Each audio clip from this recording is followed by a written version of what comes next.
자, 생각을 여는 주제 첫 번째. 시작. 우리 민족도 이스라엘과 마찬가지로 고난의 민족입니다. 고난 속에 들어있는 하나님의 섭리는 무엇입니까? 고난 속에 하나님의 깊은 섭리가 들어있죠. 고난 속에 들어있는 하나님의 섭리, 하나님의 계획, 하나님의 목적. 두 번째, 시작. 왜 하나님은 구원의 도구로 연약한 여자를 사용하셨습니까? 여자가 연약한가요? 남자가 연약한가요? 요즘 보면 남자들이 연약한 것 같은데, 왜 연약한 여자를 구원의 도구로 사용하셨나?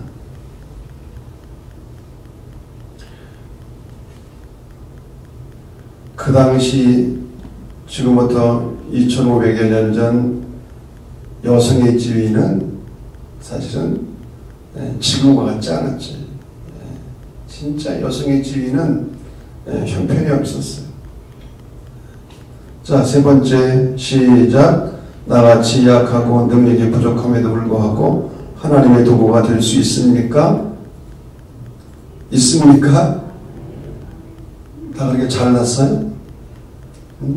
약하고 능력이 부족하다 그러니까 아멘을 안 하는 것 같아요.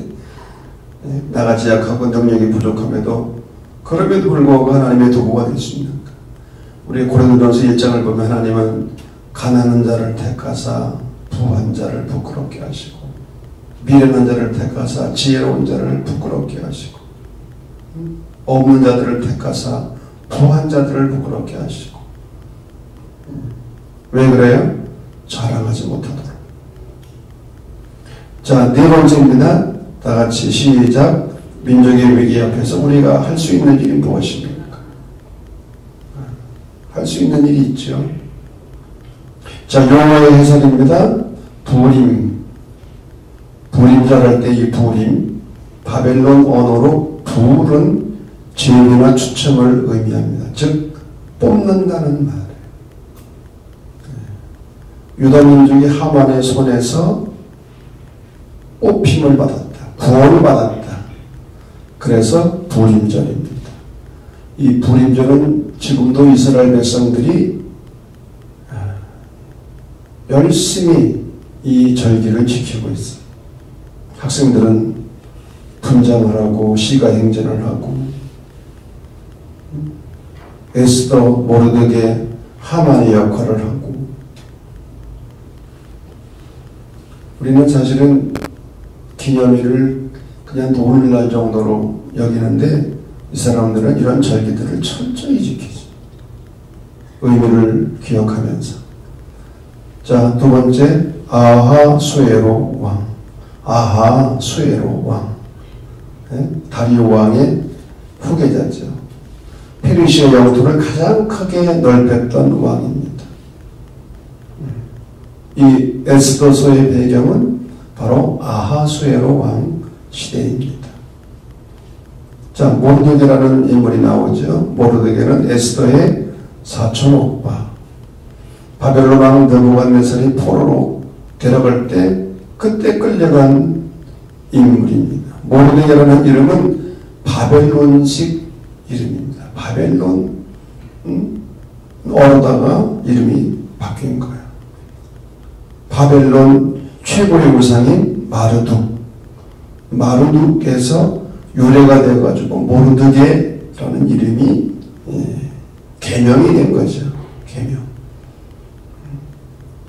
그 다음에 금규 혹은 금홀, 통치자의 신분을 상징하는 금지팡입니다. 이것은 왕의 의사를 표시하는 도구입니다.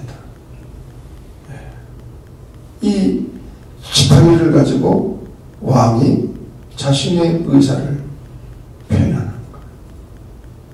들어오라고 하든지 나가라고 하든지 허락하는지 안 하는지, 금규 혹은 금홀. 옛날 성경에는 금홀로 번역이 되는데 이 개역 개정판에는 금규로 번역이 됐습니다. 자, 시대적 배경입니다. 페르시아의 아하수에로 왕이 치리하던 시절, 고레스에 의해서 포로 해방이 선포되었지만 귀환한 사람은 그리 많지 않았다고 했습니다. 이 바벨론 땅에 그대로 머물러 있던 유대인들이 많았다는 거예요. 그래서 이 페르시아의 수도인 수산성과 바사 지역 전역에 수많은 유대인들이 남아있다는 거예요. 에스더서는 이스라엘 민족이 명령을 지키는 부임절의 기원을 설명하고 있습니다. 이 에스더서는 정령으로 편입되는 과정에서 논란이 많았던 책입니다. 왜? 하나님이라는 이름이 한 번도 등장하지 않아요. 하나님에 관한 언급이 없어요. 직접적인.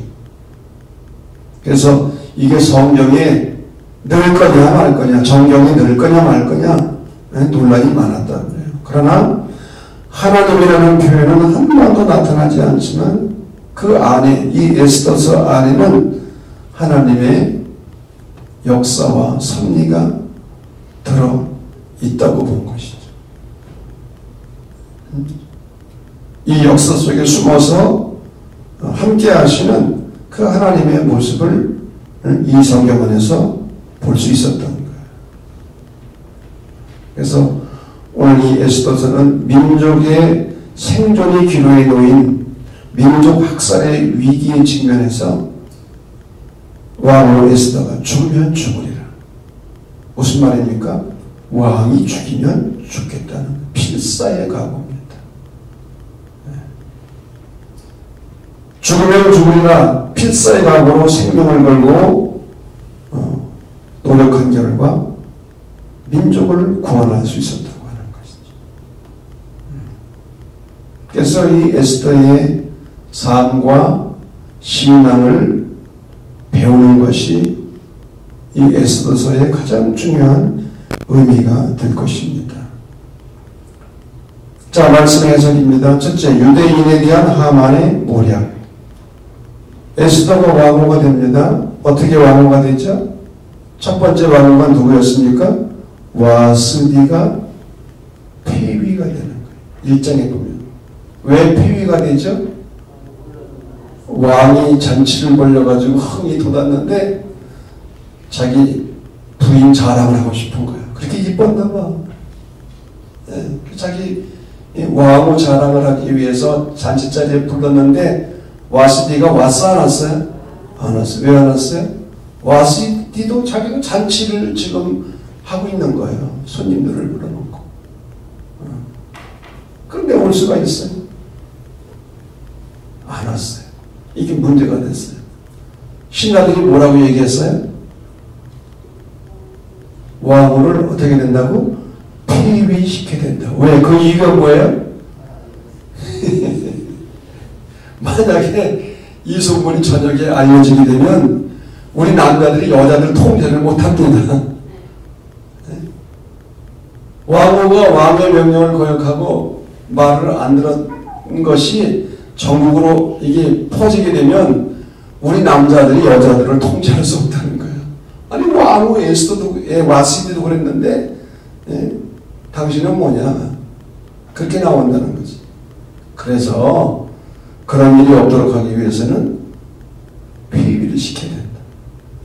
그래가지고 할 수 없이 이 아하수에로가 자기 부인을 폐위시킨 거예요. 그래서 누가 왕후가 됐어요? 에스더. 유대인이었던 이 에스더가 또 아주 얼굴이 예뻤던 것 같아요. 그래서 왕후가 됩니다. 그런데 이후에 모르드게와 유대인 모르드게와 아하수에로 왕의 최고 관리였던 하만 사이에 갈등이 생깁니다. 이 하만은 아하수에로 왕 다음에 2인자예요. 그래서 이 하만이 지나가면 사람들이 다 절을 하는 거예요. 근데 한 인간만이 절을 안 해. 누구예요? 모르드게. 우상에게 절하지 말라 하는 그런 계명도 있고, 또 선물의식도 있었고, 그래서 이 모르드게는 하만에게 절을 하지 않아. 그래서 이것에 분노를 느낀 하만이 유대민족 전체를 말살시키려는 계획을 세운 거예요. 말살시키려는. 이 모르드게의 행동이 예의라는 범주에서 보면은 결례죠. 결례. 근데 모르드게는 자기의 신앙이 이것을 용납하지 않아. 또 문제가 된 것은 하만의 대응 방법이에요. 그러면 모르드게만 문제를 삼아야지 왜 모르드게 민족, 유다 민족 전체를 죽이려고 해요? 이건 너무 대응 방법이 지나친 거죠. 자, 두 번째 단락입니다. 에스더에 의한 유대인의 승리. 유다 민족이 멸절을 당할 수밖에 없는 위기를 만나요. 이때 모르드게가 왕후 에스더에게 찾아가서 오늘 성경 본문에서 이야기하는 거예요. 우리 민족이 지금 위기에 처해 있다. 네가 왕후가 된 것이 바로 이때를 위함이 아니냐. 우리 민족을 구원하기 위해서 하나님이 너를 왕후의 자리에 세우는 게 아니냐. 그때 에스더가 고백한 것이 금식해라. 나를 위하여 금식해달라. 밤낮 3일을 먹지도 말고 마시지도 마소서. 나도 금식한 후에 규례를 어기고 왕에게 나아가리다. 무슨 규례입니까? 왕이 오라는데 안 가는 것도 문제지만 왕이 부르지 않았는데 나가는 것도 이게 문제예요. 그래서 규례를 어기고 왕 앞에 나아가야 되는 거예요. 그래서 왕이 규례를 어겼다고 자기를 폐위시키면 폐위당하고 심지어 나를 죽이면 내가 죽겠다는 거예요. 이런 각오를 가지고 왕 앞에 나아가요. 그런데 뜻밖에도 아하수에로 왕은 금규 그 왕호를 들어서 왕후를 환영하는 거예요. 너무 아름다워 보니까. 그래서 무슨 소원이든지 다 들어주겠다고 약속을 합니다. 무슨 소원이든지 다 들어주겠다는 거예요. 이때 지혜로운 에스더는 그 자리에서 소원을 말하지 않아요. 나중에 왕과 하만을 잔치자리로 초대하는 거예요. 하만과 함께 제가 베푼 잔치자리에 오시면 그때 소원을 말하겠나이다. 그래서 에스더는 날짜를 정하고 왕과 하만을 잔치자리에 초대하지. 하만은 또 그냥 자기가 왕위에 초대를 받았다고 기고만장하는 거예요. 근데 이런 상황에서 에스더가 잔치자리에서 왕에게 울면서 자기 자신과 동족이 위기에 처해 있음을 말합니다. 그리고 자기들을 해치려는 자가 바로 하만임을 고발하는 거예요. 그래서 왕은 진노하게 되었고 하만은 모르드게를 매달려고 자신이 세웠던 나무에 매달려서 자신이 죽고 마는 거예요.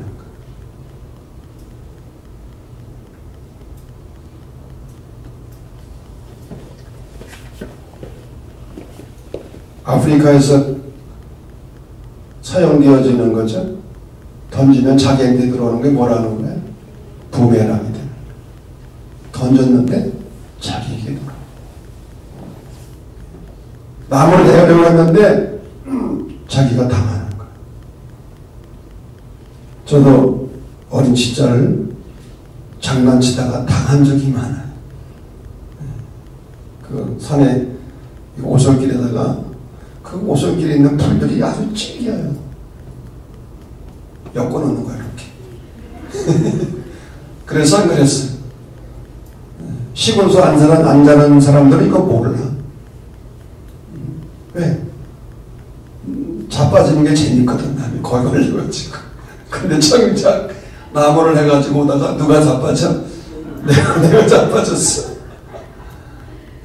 남을 골탕 먹이려고 하다가 결국은 내가 거기 당했어. 그것도 자주 그런 건 아니고 2번 그랬어요.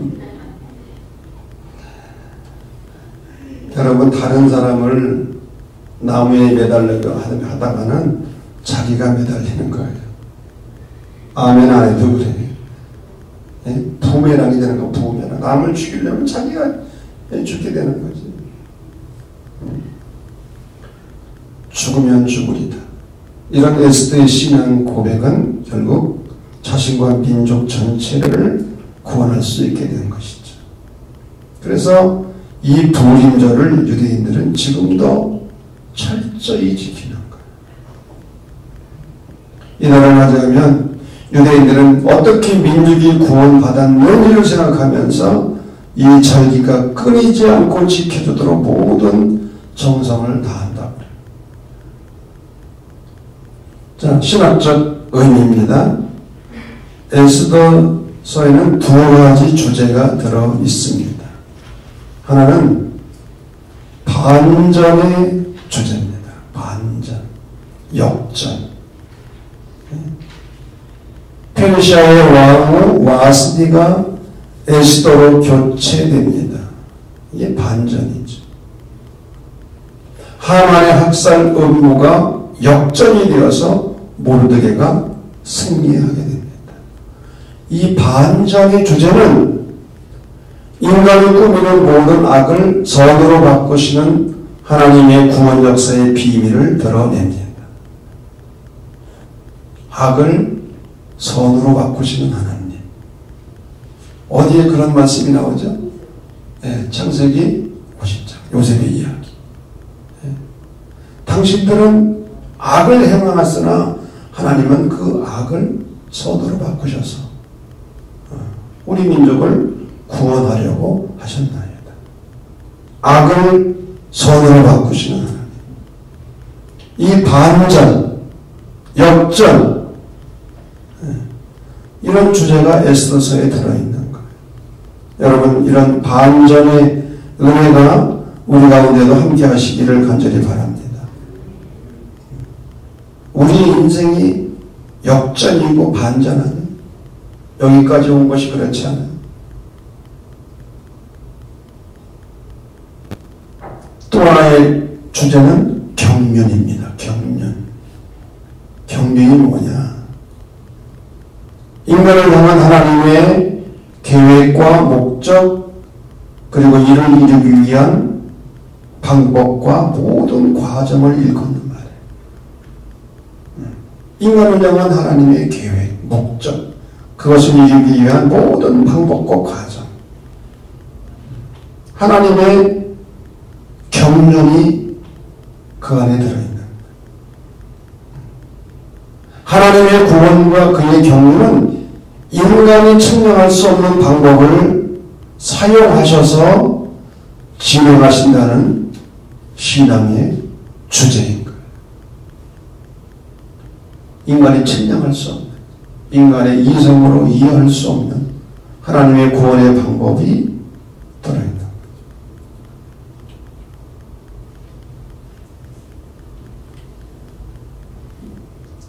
자, 성찰과 나눔입니다.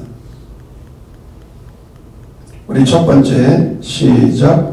우리 민족의 근세사만 보아도 일제의 압제에서 그리고 공산 세력과의 싸움에서 구원받은 것은 하나님의 손길임이 너무나 분명하다.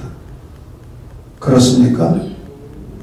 일제 압제에서 해방을 받고 공산 세력과의 싸움에서 특별히 6.25 전쟁에서 우리 민족이 공산화되지 않고 살아남고, 그리고 6.25 전쟁 이후에 그 폐허를 딛고 여기까지 오게 된 거. 요즘 뉴스를 들으니까 우리나라가 5030에 가입이 됐다고 그러잖아요. 왜? 인구 5천만 명이 넘는 나라 중에서 국민소득 3만 달러가 나와. 이게 전 세계 많은 나라들 가운데 몇 번째라고요? 예? 7번째인가 8번째인가? 7번째라고.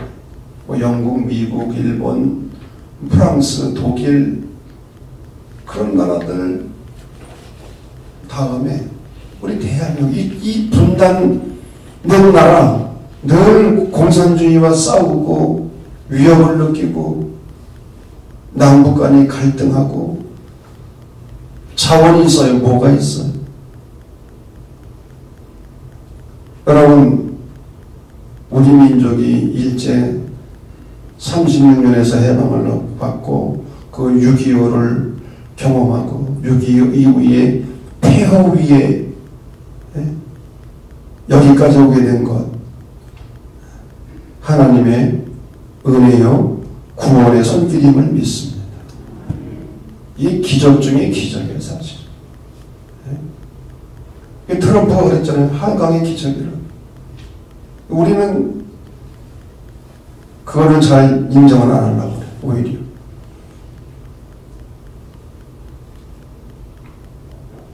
두 번째, 시작. 하나님께서 에스더를 사용하셨다면 나도 분명히 쓰임받을 수 있다. 하나님은 약한 자를 들어 쓰심으로 강한 자를 부끄럽게 하시는 것이 바로 하나님의 역사 방법이기 때문이다. 아멘. 나도 분명히 쓰임받을 수 있다. 이게 아멘이 자신이 없어요.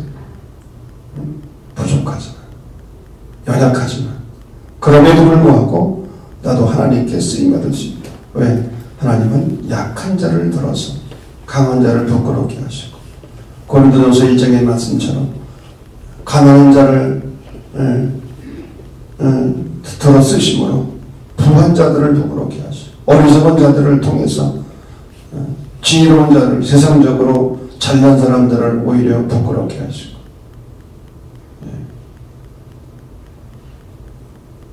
우리가 인간적으로 볼 때 부족하고 약하고 흠이 많지만 그럼에도 불구하고 하나님의 구원 역사의 도구로 쓰임받게 될 줄로 믿습니다. 할렐루야. 이것이 하나님의 은혜이죠. 자, 우리가 에스더를 통해서 우리에게 주신 성경 말씀 다시 한번 특별히 이때를 위함이 아니냐. 내가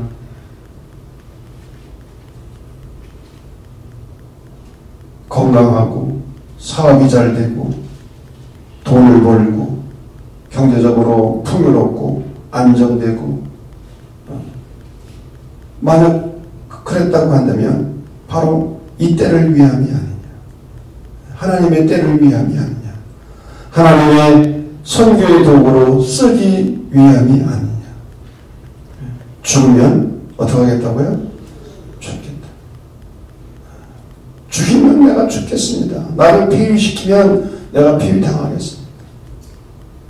이런 신앙 고백, 이런 고백이 우리 모두의 고백이 되기를 간절히 소원합니다.